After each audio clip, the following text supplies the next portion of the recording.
Well, hello. Hello. That's my Gwyneth Paltrow Goop impression. That is a good impression.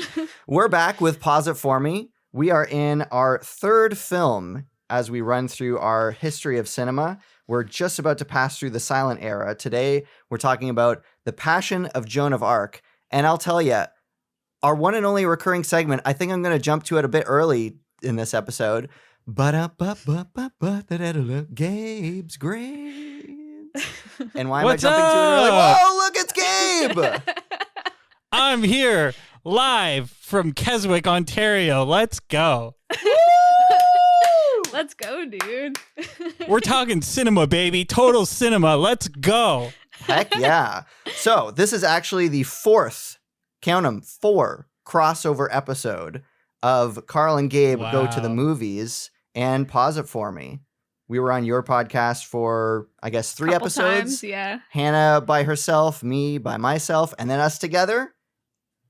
What a partnership we have going on here. We're building the BRTF podcast cinematic universe. We're just a bunch of movie nerds.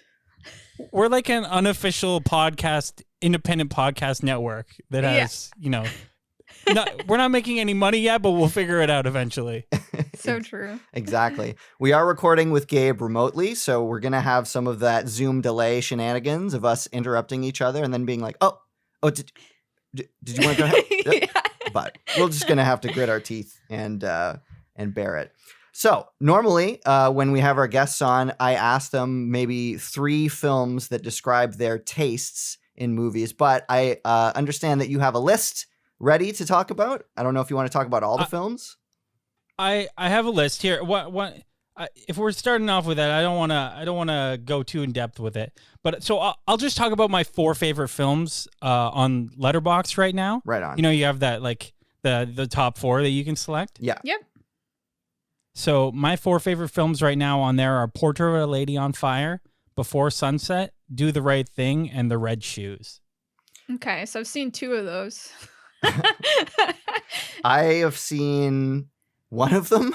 Wait, yeah. So you said Do the Right Thing. Wait, Do the Right Thing? It was Do the Right Thing on your list? Yeah. Yeah. Red Shoes. Red Shoes I'm interested in seeing. Is it like a ballet film from the 50s? Yeah, it's from the 1940s. It's the Archers, the famous UK directing duo. And man, it's amazing. I recommend all of their films, actually. They're all fantastic. But The Red Shoes is just so beautiful. Like, I think you guys like this too. Just like the look of Technicolor in the 1940s. Man, it just looks so beautiful. And that ballet sequence, I can't even imagine. When you see it, you'll understand what I'm talking about. I can't even imagine how they edited that together with the equipment that they had in the 40s. It's crazy what they're doing with some of the sequences in that movie. It's a really beautiful film. Interesting. Yeah, I'll definitely have to check it out. Yeah. But yeah, you said Do the Right Thing, and I totally missed it because a great film. As soon as you said Portrait of a Lady on Fire, I got distracted because guess what we watched yesterday? Did you watch it? Yeah, we watched it just last night on Valentine's Day. Oh my goodness, what a beautiful movie. Yeah. What did you think? What are your thoughts? I don't know what Hannah's thoughts are yet because we didn't really talk about it because I thought we might talk about it on the podcast because it's one of your favorites. Usually if we think we're going to talk about it, we don't talk about it in person to keep it fresh. Oh, okay. Oh, yeah, I do that too. Karl gets mad at me sometimes. He's like, why don't you ever want to talk when you leave the movie? So I'm saving it for the podcast, baby. Exactly. Well, I love that Karl hasn't caught on to that yet. All right. Well, if we're gonna jump into Portrait of a Lady on Fire real quick before Passion of Joan of Arc, I'll just read the logline. So, made in 2019 on an isolated island in Brittany at the end of the 18th century, a female painter is obliged to paint a wedding portrait of a young woman. So this was one of those movies that got better as it went along to the point where like we were in the last 10 minutes and I was like, movie, all you got to do is stick the landing and I'll give you like another half star. I'll bump because I was thinking like 4 stars out of 5 for the majority of the movie. And I was like, does it deserve 4.5 out of 5? Does it deserve it? Okay. If it has a killer ending, then I'll bump it to 4.5. And it had a killer ending. And I bumped it to 4.5. Yeah, definitely. I think 4.5 was the original rating I gave it, but then when I watched it again, I just like, it's one of those movies that the more times you watch it, you know, the more you get out of it. As any great film that, you know, you can put on any, you know, any list of great films, any film on that list, you rewatch them and you'll pick up more and more things and, you know, see more of the subtleties. But Portrait of a Lady on Fire, man, that ending is heart-wrenching. Yeah. It's so good too, the way how that, I don't want to, maybe I shouldn't even describe it because it'll spoil it for people who haven't seen it yet. But man, it's just great stuff. Yeah, it's like the gold standard for me of romantic films. Absolutely. All I'll say about the ending is that the bold choice that they made with like the very end, like the final shot, I really dug it. I appreciate it. And when they made the same choice in the final episode of Evangelion, not quite as nice of a choice, but a similar one. But context matters, I think. Yeah. Well, so Hannah, I feel like you were shaking your head at some points in the movie, and I thought you came out a bit underwhelmed. No, I wouldn't say that. If I was shaking my head, it was because I was annoyed at the character. Okay. But I can't even speak to what situation that would have been. Like, I might have been shaking my head at the mom for, like, being mean or something like that. I don't know. Yeah, that's fair. So, Portrait of a Lady on Fire and the other choices on your list, how would you say those inform your tastes in movies and what you like in a movie? I know that's a big, broad question. So before Sunset, the second movie in the Before trilogy is like, heck yeah, way up there for me. Absolutely. I'm a big fan of romantic stories, as you can probably tell from that top 4 that I just gave. But that Before Sunset's it's such tightly written dialogue, and it's like that movie's like, I don't know, like an hour and 20 minutes long, but Linklater packs so much into that, so much feeling and you know, just I don't know what else to say besides, you know, there's just so much emotion in that. Oh, you know what? Hold on a second. I got to make this a top 5 because I didn't mention The Seventh Seal by Ingmar Bergman. Ooh, Bergman's like my favorite director of all time. Basically, all of his movies are, or at least I've seen, he made like 40 films or something like that, and I've seen 13 of them, I think, so far. But most of them are about like his like falling out with religion, right? And like dealing with like the silence of God and you know, not answering, you know, prayers and stuff like that. So his characters often struggle with that in movies, like, God, why would you do this to me? But I really like that movie. I probably because I grew up going to church, so I relate to those characters a little bit. Right. Do the Right Thing. You've both seen Do the Right Thing, right? Yeah. I've seen it. Okay. Hannah was with me. Uh-huh. She was sick. She had a fever that developed over the course of the runtime to the point where I'm pretty sure she wasn't conscious by the end of the movie. Okay, so I was kind of like woozy. So at the beginning of the film, I was fine. And then as it went on, I got like a flu. So I was kind of like, what's going on? Hannah, you got the 4D experience of Do the Right Thing. Yeah, that's what the movie's about, man. It's about dying in the heat. Yeah.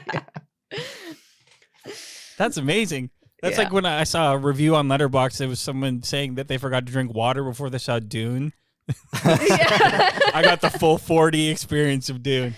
Absolutely. That's amazing. I just think Do the Right Thing is just like a very uniquely American piece of cinema, and Spike Lee like really expertly weaves all the storylines together. I'm also a big fan of that in movies. When you can stick the landing of having all these different storylines and meeting together in interesting ways. Always love that.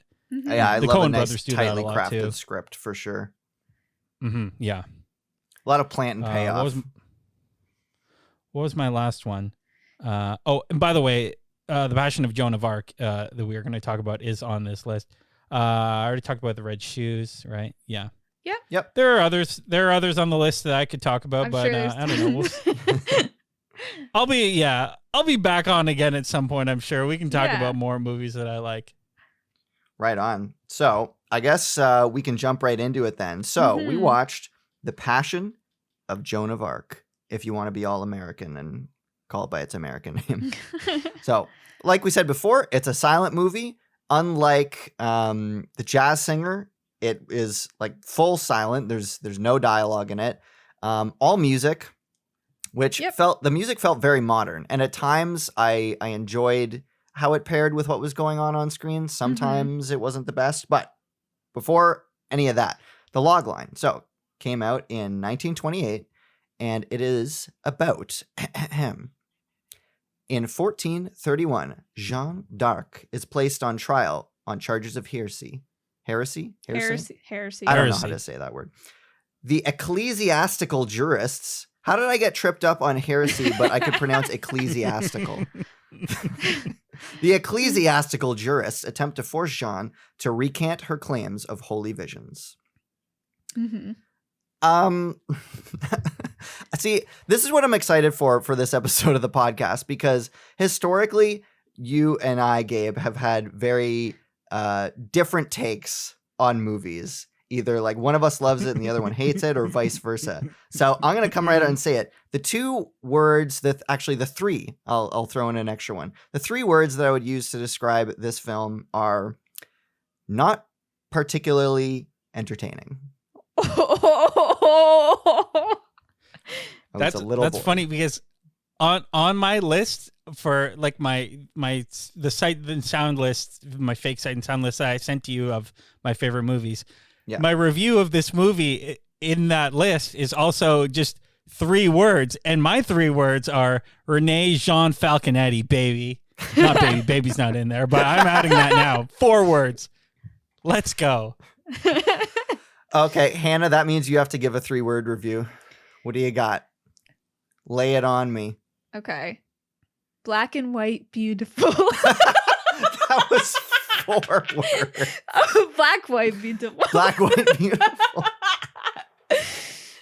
Okay, it sounds like we got some differing opinions here. Who wants to go first? I want to hear your hot take on this. I want to hear you. I want to hear you go first. I was just bored. Yeah, but like compare it to other movies we've seen of that era, though. Well, okay, so we talked about The Jazz Singer already, but the episode hasn't come out. So just to sum up our feelings on that, I found it entertaining. I was clinging along to the plot and I could follow it. I didn't love it. I didn't even really like it. We kind of go into this in the episode, but I basically was like, there's a lot of blackface, and that kind of makes me not want to put this movie on a pedestal or really talk about it at all. But what I'll give that movie is that it was entertaining. It kept my interest. Go ahead, Gabe. Can I give my opinion about The Jazz Singer? I haven't heard your episode yet because it hasn't came out yet, but I'll give my opinion now. Go ahead. That movie sucks. The movie sucks. It's terrible. And the only reason why it's remembered in time and has been preserved is because it was the first movie with sound. And also, I would add, it's the way they use sound is boring. It's just like, there's a song and then the rest of it's silent. Blech. Yeah. The way that I would describe that movie is that it is unremarkable in its remarkableness. It's remembered for this one thing, and other than that, like, it would have been, if it wasn't for that, it would have been totally forgotten. 100%. It feels like a script that they were like, we don't know what to do with this. Why don't we use this one as the stunt one where we add sound? Because otherwise this movie's never going to make money. It's so boring. Yeah. Yeah, so, it seems gimmicky. So just to go back to Passion of Joan of Arc, my basic take is that it almost felt like, so it was 1 hour and 20 minutes. It almost felt like the second half of a 3-hour movie, if you can understand what I'm saying. So my complete knowledge of Joan of Arc comes from 2 places: Clone High and Bill and Ted's Excellent Adventure. So all that to say, I don't know a lot about Joan of Arc, and I was kind of hoping that I would learn about her story going into this movie, but they don't really talk about her story. They talk about the end of her story. So I found myself struggling, searching for reasons to care, because I was like, I don't even really know what she did. I don't know why she's here. I don't know what the stakes are. Pardon the pun. We're into the steak. Haha. Oh, boy. But I was, it's like with Uncut Gems. I was searching for a reason to care about the protagonist, and other than just like generally not wanting people to die, I couldn't really find one. So I felt like if this had been the second half of a 3-hour movie where the first half was all about her experience leading up to that moment, I would have felt like I could get behind the character a bit more and understand what she was going through and rooting for her. But knowing basically nothing about her history going into it, I was just kind of like, I figured she was going to die, and I was just kind of waiting for it. Given the cultural historical context, it's a French film and it was made in the 1920s, and she was around in the 1400s. And by like 1456 or something, they considered her a saint. And by the 1900s, she's like the hero of France. So everyone would have already known her story. It would have been taught in class. It's like if we were to watch like half of a Terry Fox movie, it's like we know who Terry Fox is. I don't know. But if you're going to round out the story, like, okay, I'm not saying the filmmakers, you should have put in more information about Joan of Arc. Yeah. But I'm saying, like, they were obviously going for something. I'm just saying, for myself, as somebody who doesn't really know her story, I found myself kind of like dropped into the middle of it and a little bit lost. Like, Fair dropped into the middle of an ocean hoping for a life preserver. But instead I drowned. So here's the other context that you need to understand too, is that this movie comes out on basically the 500th anniversary of Joan of Arc's death, right? Okay. So there's a bunch of movies about Joan of Arc coming out around the same time. So this one stands, if you want to watch a movie about Joan of Arc's entire life, there's actually multiple from around this time period in France that show you her entire life. But this one is specifically about it's called The Passion of Joan of Arc, right? Like the Passion of Jesus, with the final chapters of Jesus's life, right? The final trials that he goes through, and that's the idea of this film. I mean, that makes sense. It definitely mirrors Jesus's journey in a lot of different ways of being like a prophet of God and religious leaders, putting him on blast.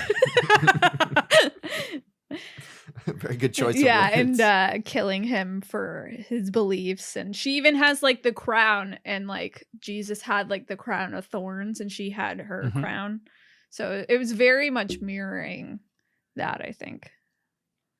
Right. So, I mean, I'm not trying to hate on the movie. Yeah. I went in with kind of like mid expectations. I didn't really know what to expect. But for me, this goes back to the argument that like, a well-shot, well-paced, well-written movie can ultimately be boring, and a terribly shot, terribly paced, terribly written movie can be extremely entertaining. This was like, the cinematography was basic, serviceable. The music was nice. I was just like not gripped by it. That's fair. I was kind of waiting for it to be over. Can I talk about the cinematography? Go ahead. Yeah, I'm interested. You have the metaphorical floor. I know this is going to be like our argument about Breathless all over again, where I'm like talking about how like this like pushed the form forward, and you're going to be like, yeah, but now it's boring. Oh, I can't wait. But so what you have to understand about this is that like when this movie came out, it was highly criticized for how much close up it used. Right. Yeah, like right. this I could was see like, that. Yeah. Yeah. Like people were like, you're using close up like 1,000 times more than it should be used. Right. Like, and they're like, why is there no establishing shots? I don't understand where we are in physical space and time because there's no establishing shots. Right. It was like very, I don't know. It was very different from what people were used to seeing on screen at the time. So I don't know. Maybe you'd argue that doesn't make it interesting cinematography wise, but it was revolutionary at the time. Now, see, I actually don't have a problem with that. I think making a bold choice like that to really show the emotion in all the actors, I felt was very effective. Like I understood why they did it. I'm just saying I wasn't like blown away by it. Now, the thing about Breathless was it seemed like they were making these arbitrary choices to be different, to be edgy, and to break the mold. And I'm like, okay, congratulations. You've broken the mold, Now you've made a mess all over the place and it's terrible. Clean it up. I don't agree for the record, but I respect your opinion. Well, I appreciate that. Well, the thing with this is it felt very intentional, the cinematography, whereas Breathless, if you listen to the interviews of the director, he'll tell you that he made jump cuts because he had to cut the runtime down for like showing it in theaters. So it wasn't even he like went into the film knowing he was gonna make that as a creative choice. He just did it as like a lazy choice and was like, yeah, I did it on purpose. It's art. And in this film, we're seeing the work of an experienced director. He's been doing this for, a decade or so at this point, whereas Breathless, we're watching a first-time filmmaker just kind of around a little bit and do whatever. Yeah, for sure. I mean, like, if you had me at the stake and you were trying to get me to sign a confession saying that this was a bad movie, I wouldn't be able to sign it. You would have to burn me because this it's not a bad movie. It was just a bit boring. But speaking of the editing there, I do have a piece of, or speaking of the editing of Breathless, I have a piece of trivia about the editing of The Passion of Joan of Arc. And Gabe, you said that you listened to a commentary track, and I'm interested if the commentary track gives more information on this topic or if it even like dispels it as a rumor. I don't know, because when I read this, my mind was blown. Okay, so Andy's Trivia Corner. Woo! Doing lots of stuff. Okay, so check this out. After completing the original cut of the film, director Karl Theodor Dreyer learned that the entire master print had been destroyed accidentally. With no ability to reshoot, Dreyer re-edited the entire film from footage he had originally rejected. Holy crap. Is that part of the reason why it's all close-ups? I don't know. No, so what we watched, what you watched, what I watched is his original cut of the film. So what happened was he did do that cut, and for years, bastardized versions of that cut, of that second cut, was all you could see. So they thought that his second cut, sorry, I should track back. They thought that his second cut also got lost in a fire, but then someone found it, and then they cut that second cut to make it modernized for the 50s or whatever. Okay. And Dreyer hated it, and he he mailed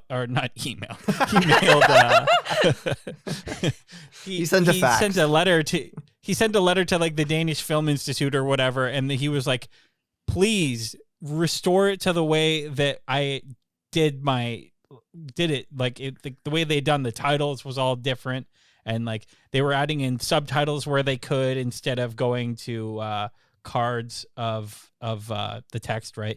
And so he hated that bastardized cut. And then in 1981, maybe I don't want to step on your trivia corner, but no, go ahead. Okay, go ahead.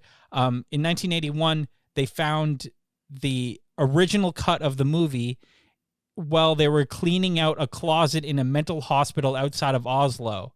And that's the cut that we see now, is the original cut of the movie that for some reason was in a closet in a hospital. I have no idea why.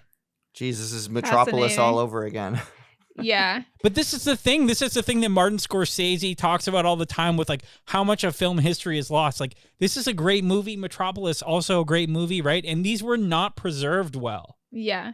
It was the same thing with Hugo, right? Like, Scorsese's movie is all about restoring George Méliès's film prints. Because they were lost because of the war, and also the way they kept it or something, like the film wouldn't last because it would deteriorate. That's why some old films don't look that great, because they weren't restored properly. I don't know, because they got damaged over time, I guess. Very interesting. Yeah. Well, so speaking of those title cards, I had some thoughts on those too, because we just finished, the whole point of this journey through film history and doing it chronologically is to see how things progressed. And part of the main idea of it is to see what kind of impact something like Citizen Kane had at the time, because it was considered revolutionary in such and such ways. So I want to see the films that came directly before it to see how they stack up. So having just watched Metropolis and The Jazz Singer as two silent films, and like getting really used to the style of seeing these title cards that explain the text, I felt like they did a pretty bad job with the text. I felt like the jazz singer used text title cards too much and kind of over-explained what was happening. In Joan of Arc's instance, I felt like they kind of under-explained. Like there would be like 3 or 4 lines in a row that I was like, ooh, what did that guy say? And there would be no text title card. And I'm like, oh, okay, I guess I'm just going to have to pick it up on context. Whereas I felt like Metropolis had a really nice balance of having the actors act the scene in a way that you can pick up what's going on just based on body language and faces. And then balancing that with the occasional use of a text title card to catch you up to speed. So I felt like Joan of Arc had bad pacing with regards to that. I don't know if you guys had any other thoughts. I think part of that might be because we're English speakers and it's a French movie. So like some of the mouth lipping might have been pretty familiar to like a French audience. Like Joan says "oui" a couple times, and they don't cut back to yes because it's like, oh, you would probably understand what they're saying. Yeah. I guess I just felt like there were like multiple minutes in a row with no title cards. And I'm like, did I like pass out and miss a title card, or has there really not been one in this long? Gabe, you have a thought? Let me pull up the thing here. There are 174 intertitles in the movie. Which is, we're talking about, a 70-minute long movie. So yeah, that's not many per minute.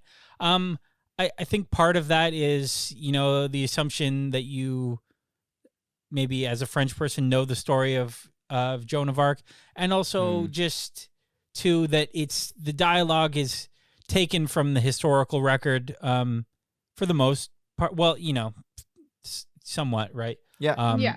So there's, and you see the guy who is writing it in the background of multiple shots, right? So it's supposed to be kind of a movie done from the perspective of the scribe writing down what's being said. So I don't know.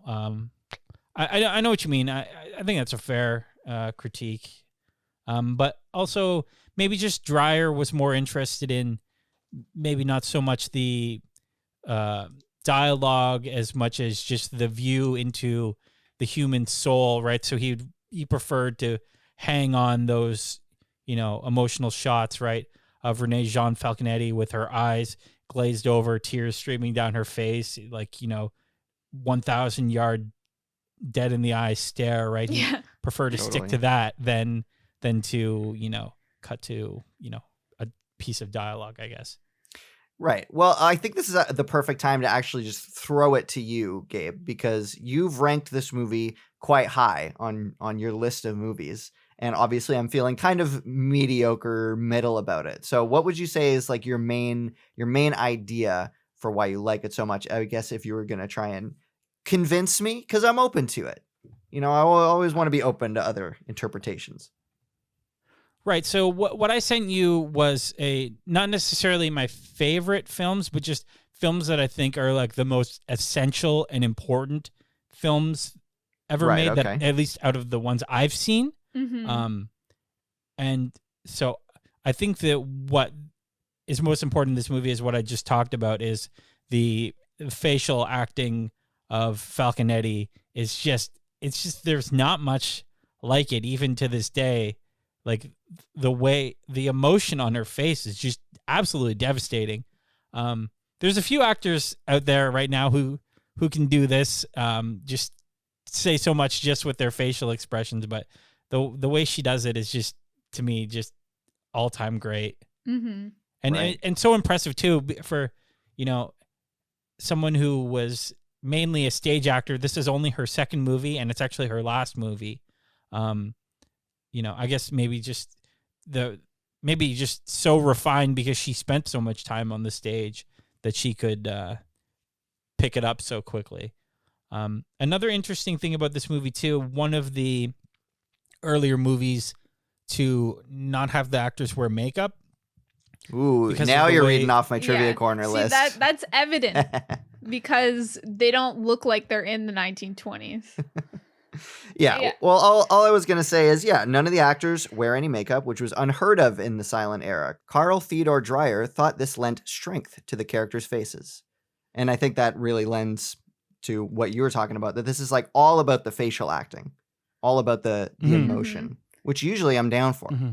Well, and it's interesting is if you think about movies of that silent era, it's usually like overacting, like playing it up because they're not speaking with dialogue, just kind of like the movie Singing in the Rain. It's like the way that they did things big just don't translate to the non-silent era. So it was really refreshing in the gap between silent and like speaking pictures, because it was at the tail end of that. We see sort of a more subdued performance, like in the terms of it's closer to real life. Like the way she's acting with her face, it's very emotional, but it's not like melodramatic.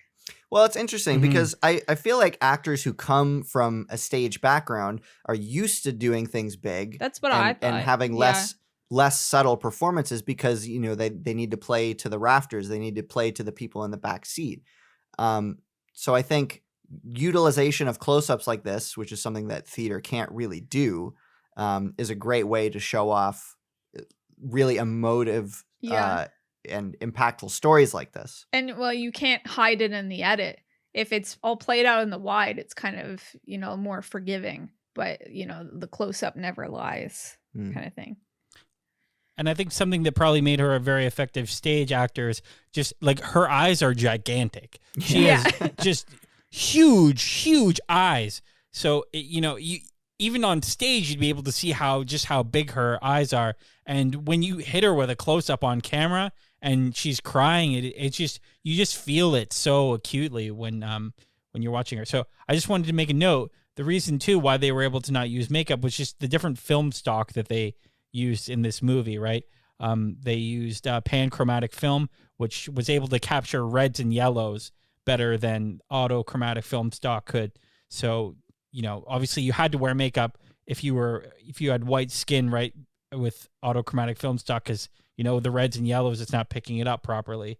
So you wouldn't get much detail on the face, whereas with the wider availability of panchromatic film stock, you could not wear makeup and still have, you know, a detailed face. I think that's also why it looks so good, is because you could see all the details of her face. Like you could see her freckles and acne and like, you know, she didn't have the 1920s no eyebrow look. Like she looked very modern, and I think that lends to its timelessness.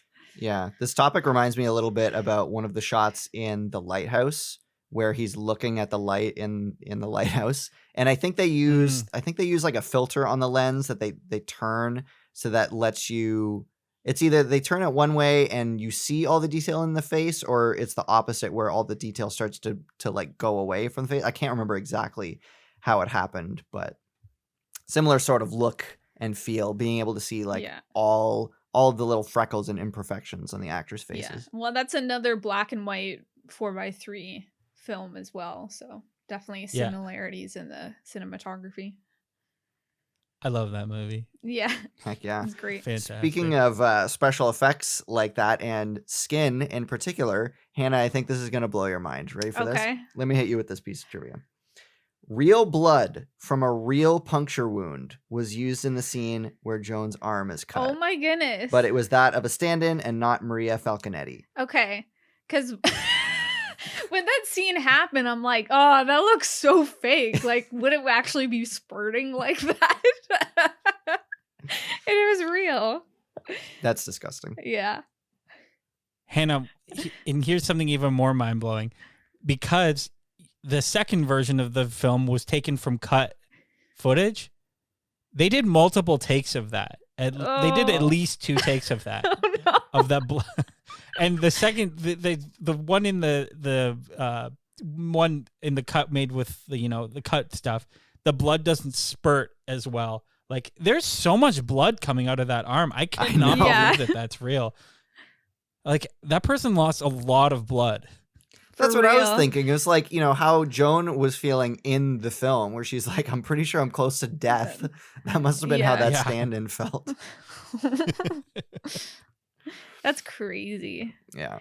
Well, so overall, like, again, I can't call it a bad film. I mean, let's face it. I was falling asleep halfway through, and I usually don't do that. Fair enough. So, but the whole point of this film journey is we can't compare it to modern cinema. We have to compare it to what was just before it. So what has came before it? Exactly. So I mean, comparing it to the Jazz Singer, like I don't want to talk about the Jazz Singer, but comparing it to Metropolis, Metropolis was way more entertaining, and it was longer, but I felt like it deserved to be longer. And Gabe, I know you feel opposite. You feel like the shorter version is better for Metropolis, if I'm correct. I haven't seen the shorter version, but just watching Metropolis, it's too long, man. It is too long. That movie needs to be cut down. There could be some stuff that could be cut out for sure.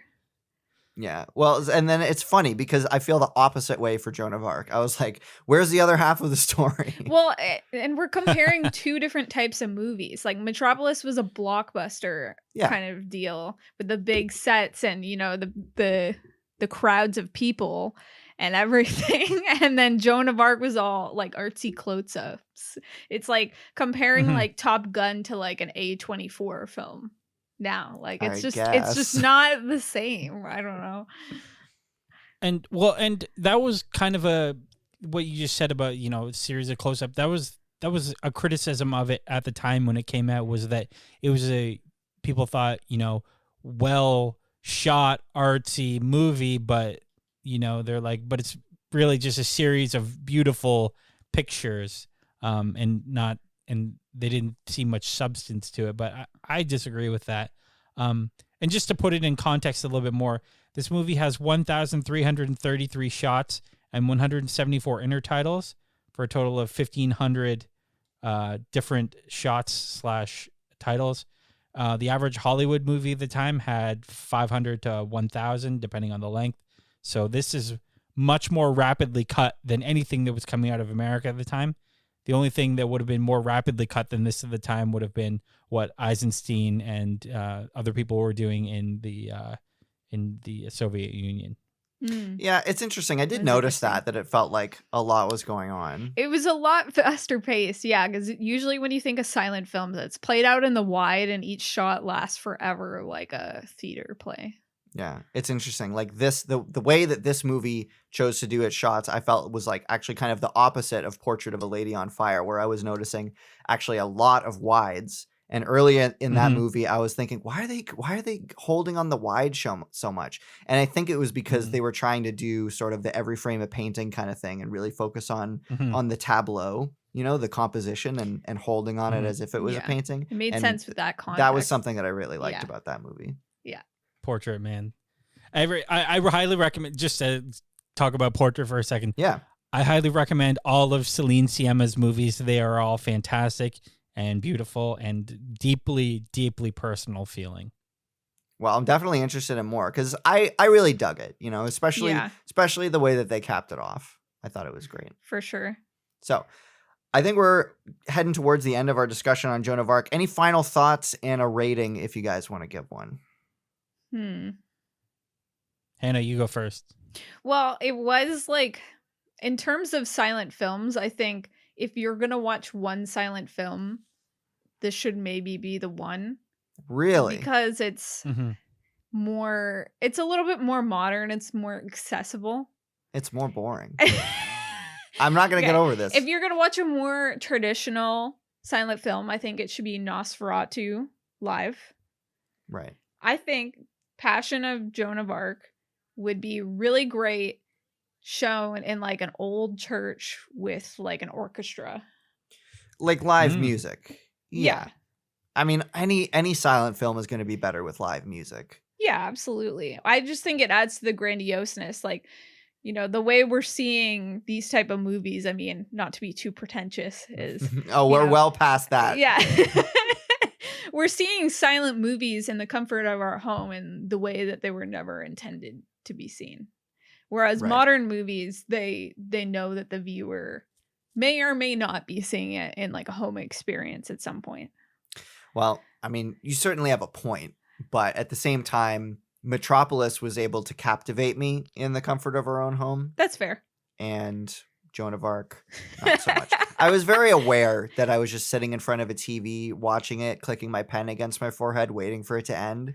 as opposed to Metropolis, which, you know, I actually think I might have started falling asleep in the middle of Metropolis as well. It was pretty long. And then we took a break, but that, like, I wasn't falling asleep because it was boring. I think I was just really tired that day.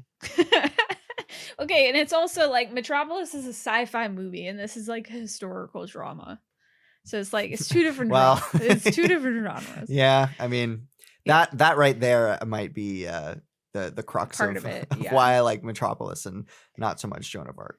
And I would say that, I mean, not to speak for Gabe, but also maybe to speak for Gabe, is I think maybe me and Gabe, we are more drawn to visuals in movies, whereas you're more drawn to stories in movies. I'm drawn to the emotional aspect, you know, like I want my heartstrings tugged. But you usually feel your heartstring tugged through writing. Yeah. I would say. For sure. So it's a little less excusable for you to just have like a pretty film. Like it has to have like more to it for you to like it. Absolutely. Yeah. Yeah. Gabe, final thoughts? I think that out of all the black and white silent films that I've seen, this is probably my favorite. The only one that would rival it for me would be City Lights. I adore that movie. But that's why I have this one on my, fake sight and sound ballot, is because I wanted at least one silent film on there, and this is the one for me. And I think that it's a really tight 1 hour and 20 minutes. It's cut like almost nothing else from that time period except for Battleship Potemkin, which kind of inspired Dreyer to cut the movie the way he did. It's just a really beautiful movie. And I think that maybe if you were to watch it again in a few years and maybe not be tired, there's a lot of really cool visual cues going on here too that I didn't necessarily pick up on all of them the first time.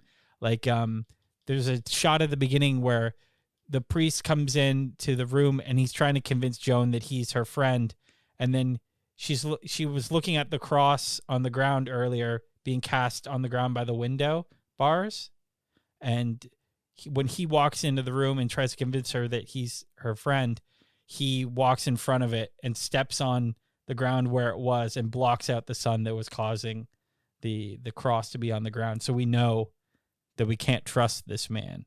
Right. And then later on cool. In that scene, he's the one who orders her to be tortured. That torture was weird, by the way. That's like, that scene is interesting because it's so like the cuts get really rapid in the torture chamber scene, and it's just like cut like a montage of like cuts going back and forth between like Iron Maiden, Joan's face reacting to that, like another torture device, Joan's face, like just like really rapidly back and forth. I don't know. It's an interesting piece of film history for sure. Even if you think it's boring and you're falling asleep.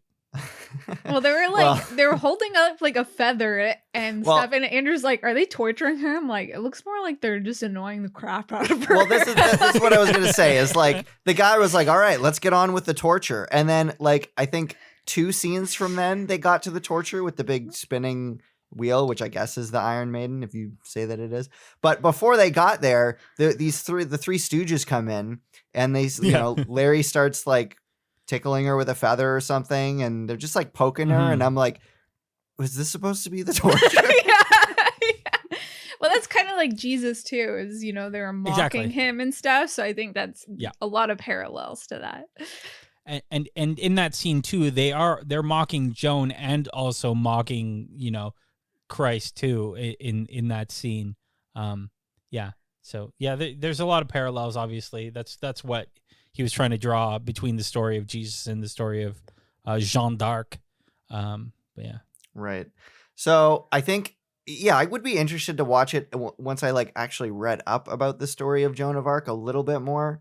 And then maybe I'd have better appreciation for it. And I mean, I had a pizza. I had some Lindor chocolates. Maybe I was getting a bit of a sugar crash. I don't know. I'm willing to give it another chance. I have an open mind, but for now, I'll give it a soft 7 out of 10 or 3.5 out of 5 if that's how you prefer to rate things. So what would you guys give it out of 5 out of 10, however you want to rate it?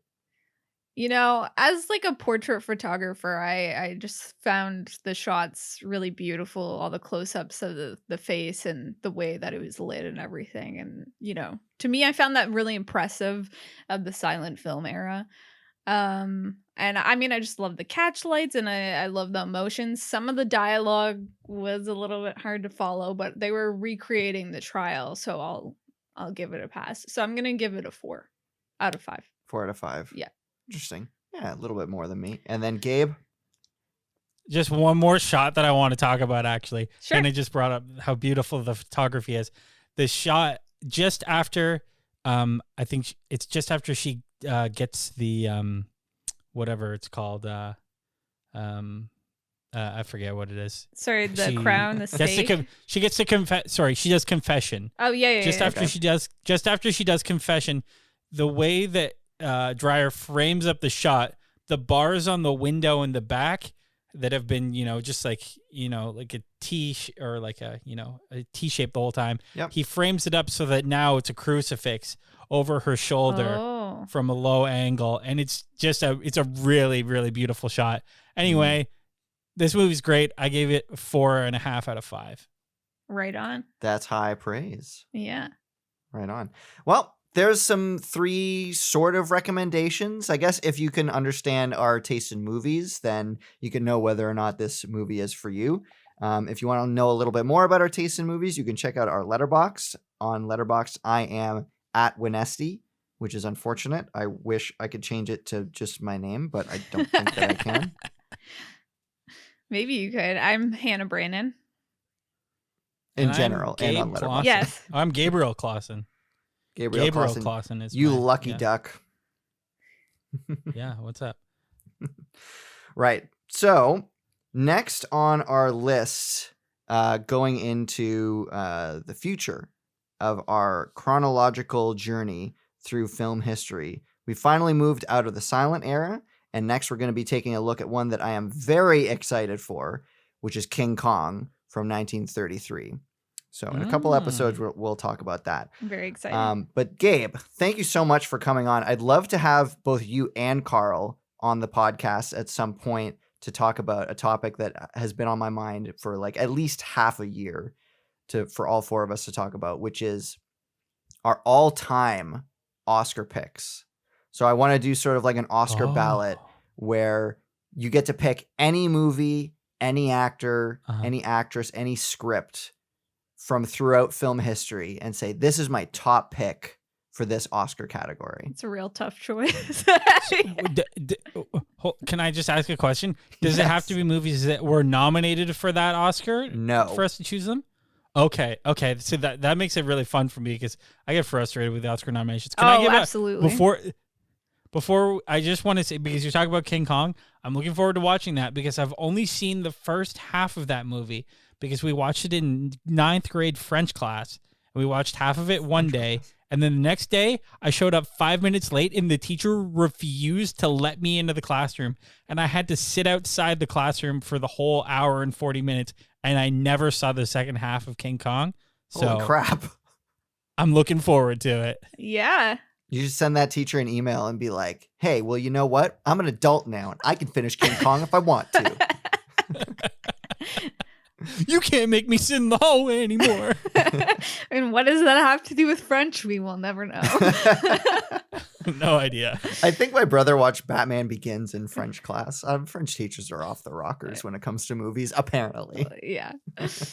Right on. Well, if you'd like to hear more of Gabe, you can check out his podcast, Karl and Gabe Go to the Movies. It's a great one, and hope to have you back on the podcast soon, and Karl. Yeah, and we'll have to have you guys on the podcast again soon. Ooh, Sounds absolutely. Good. Thanks so much for joining us once again, Gabe, and all you audience listeners out there, thank you so much for tuning in. We'll see you next time. Bye. Oh, you're recording this on video? Yeah. Yeah, the cups. Yeah, this is my normal YouTube. You record the cups live? Wow. Yeah. I just thought that you just had like filmed cups and that. Oh no, I realize do that it you were live doing every it. time. We take drinks cool. and it goes down. Oh, cool.